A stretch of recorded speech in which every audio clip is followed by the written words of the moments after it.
ఇతుడా, అవనికి వెలుగులు పంచే ఆదిత్యుడు అంధకారంలో వదిలేశాడు. కడుపు కోతగా భావించి కన్న తల్లి అనాథగా వదిలేసింది.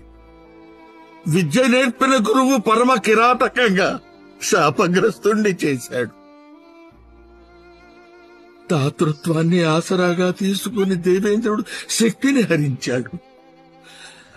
ఓరుమికి ప్రతీకగా పరిడవిల్లే భూమాత సైతం ఆగ్రహించింది. ఇందరి వల్ల శక్తిహీనుడనై నీకిచ్చిన వాగ్దానాన్ని నిలబెట్టుకోలేకపోయాను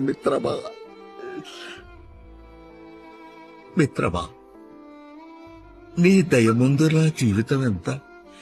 ఈ జన్మకే కాదు హితుడా, జన్మ జన్మలకే ఈ రాధేయుడు నీ విధేయుడే మిత్రమా.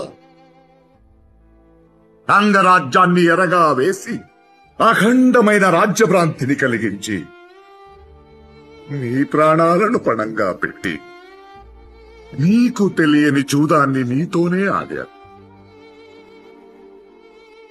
స్నేహమనే ముసుగులో ద్రోహం చేసిన అపరాధ భావం అగ్నిజ్వాలలా నన్ను దహించి వేస్తోంది.